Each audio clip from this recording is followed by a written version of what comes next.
The Supreme Court of Nigeria has ruled that the old Naira notes will circulate till the end of 2023. Hi, welcome to What's Happening. These are the top 10 stories. At number 1, the Supreme Court of Nigeria has issued a restraining order to President Muhammadu Buhari to stop him from redrawing old 200 Naira, 500 Naira, 1000 Naira banknotes in circulation. The Apex Court ruled that the president did not follow the provisions of the Constitution before implementing the policy by consulting the National Security Council and National Economic Council before implementing. The judgment was read by Justice Emmanuel Agim on Friday morning in the presence of governors of Kaduna, Kogi and Zamfara State, who first instituted the suit. The court ruled that the old and new banknotes should be allowed to be in circulation until December 31st, 2023. At number 2, many people are feared dead following an explosion from a crude oil tapping point in Rumekbe community in Mwaha local government area of Rivers State. It was gathered that the incident occurred at about 2 a.m. on Friday when one of the buses loaded with crude oil went up in flames while trying to navigate to an illegal refining point in the area.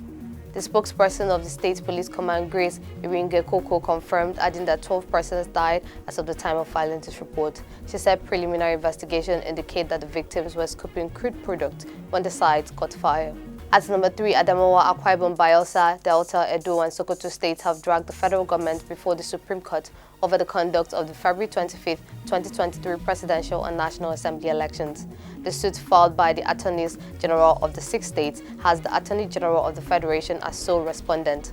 The plaintiffs on February 28 predicted their case on the grounds that the collation of the national election results from the 36 states of the Federation and that of the Federal Capital Territory for the said 2023 presidential and National Assembly elections have not been carried out in compliance with the mandatory provisions of relevant sections of the Electoral Act 2022, the INEC regulations and guidelines of the conduct of elections 2022 made pursuant of the provisions of the Electoral Act 2022 and the INEC Manual for Election Officials 2023. At number 4, a London-based newspaper, Financial Times, says Nigeria's just concluded presidential election is badly flawed. The publication said the February 25th poll failed to set the example needed for West Africa, a region where too many national leaders have extended term limits or resorted to seizing power at gunpoint. In an editorial titled Nigeria's Badly Flawed Election, the United Kingdom-based publication said what Nigeria needs is a clean election to reiterate the basic message of democracy that a sovereign people can choose its leaders. Financial Times said the Independent National Electoral Commission badly misfired, having failed to transmit voting tallies electronically from polling stations would eliminate ballot stuffing. At number 5, a civil society group, Nsuka Journalist Foundation, has raised grave concern over the pervading atmosphere of violence in the Enugu North zone of the state. The foundation, in a statement issued on Friday signed by its public relations officer, Emmanuel Ikechukwu, said it was worried that some of the political actors have taken no lesson from the examples laid down by the incumbent governor of the state. Said it was worried that some of the political actors have taken no lesson from the examples laid down by the incumbent governor of Enugu State, Dr. Ifeanyi Ugwuanyi, who had preached and maintained peace throughout his tenure. At number 6, the federal government has mourned the victims of a fatal train crash that left scores dead on February 28th.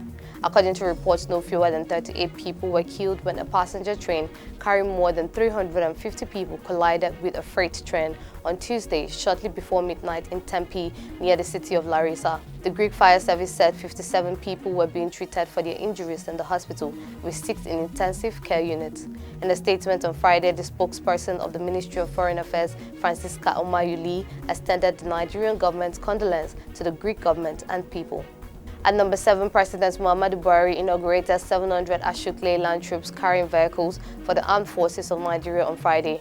Buhari said the procurement of the vehicles was in response to the prevailing security challenges bedeviling the nation. He said the vehicles were assembled locally by Cello Motors for the armed forces, saying the procurement was a demonstration of his commitment and the importance the government attached to the fight against insecurity in the overall safety and security of the country. The president also said he believed the newly acquired vehicles would increase the capacity of the armed forces, thereby adding to the conduct of security operations. At number 8, Reverend Father Matthew Kuka, the Catholic Bishop of Sokoto Diocese, on Friday commended presidential candidates of the 18 political parties who contested the February 25th presidential and National Assembly elections for adhering to the principles of the signed National Peace Accord. Speaking in a live interview on Rootstv on Friday, Reverend Father Kuka noted that the candidates conducted themselves in a manner that brought respect to Nigeria's politics and the political processes, which must be commended. At number 9, the World Health Organization says an estimated 1.5 billion people globally live with hearing loss. The WHO Regional Director for Africa, Matshidiso Moeti, disclosed this in a message to mark and commemorate the 2023 World Hearing Day with the theme Ear and Hearing Care for All. Let's make it a reality. She also said the number could rise to over 2.5 billion by 2030. She added that Africa, an estimated 135 million people are battling with ear and hearing problems as medical conditions, saying the number has been on increase by the day. Finally, at number 10, many Nigerians as well as their Ivorians have fled their homes in Tunisia in the face of state-sanctioned attack, taking refuge on the premises of their country's embassy. They were attacked by Tunisian nationals after President Kais Saied announced that sub-Saharan migrants were on a mission to weaken the country's Islamic Arab identity, and their presence in the country has to end. He argued that their presence in the country was a source of violence, crime, and unacceptable acts. That's all for today. See you next time on What's Happening.